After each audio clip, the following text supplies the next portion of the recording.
Welcome back to another deck tech video, and today we'll be covering a card that I got at pre-release for Lorwyn Eclipse and really like the way that it plays. That card is Trystan Callous Cultivator, which is a really cool flip card, but before we get into it, if you could subscribe, it's free and you can always change your mind later. Now let's get into it. Trystan is a 3/4 elf druid with Death Touch that costs 3 mana. His ability is where it gets cool though. It says whenever this creature enters the battlefield or transforms into Trystan Cultivator, mill 3 cards, then if there is an elf card in your graveyard, you gain 2 life. This is okay, but the next part is what I liked about the card. It also says at the beginning of your first main phase, you may pay black if you do transform Trystan.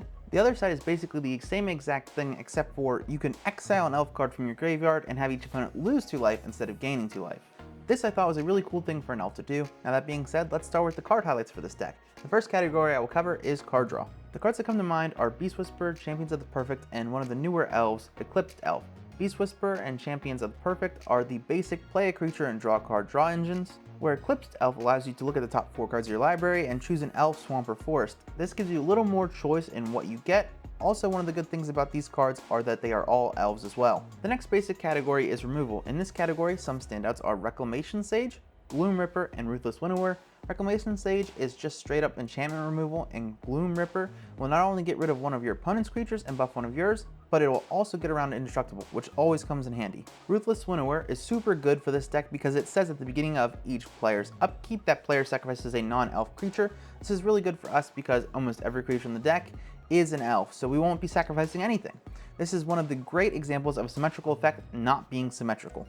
Really, the last basic category is ramp, and well, for elves, that's really simple and easy because, of course, it's the same Llanowar Elves and Elvish Mystic or insert Elf Mana Dork here. I threw in some mana rocks just to make sure we're running smoothly, but I don't think we need to spend any more time covering ramp. Moving on to the fun section where I can just cover the cool cards in the deck. We really have some cool recursion in this deck since we will definitely have cards in our graveyard that take advantage of.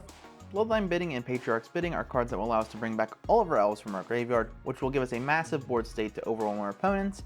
We also have Elf Lords to make our elves a little bit bigger, so they're harder to remove and hit harder. These Elf Lord cards like Morkant's Loyalist and Elvish Clancaller are really important. Morkant's Loyalist is really cool also because it allows you to bring back something from the graveyard when it dies, which is always a really nice bonus. Another one of the really cool elves that'll help us win the game is Gerard Golgari Lich Lord, which has an ability where you sacrifice a creature and each opponent loses life equal to that creature's power.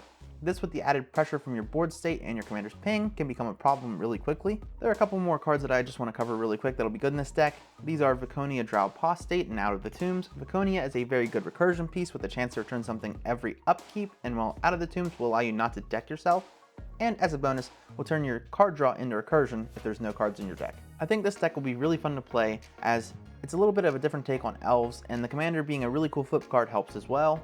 I think that's really all you need to know about the deck. As always, the full deck list is in the description, but I would recommend you putting your own twist on it and let me know in the comments because I always like hearing other ideas. That being said, if you enjoyed the video, consider leaving a like, and for more Magic content, subscribe. That's all for today's video. As always, whether on this plane or another, have a wonderful day.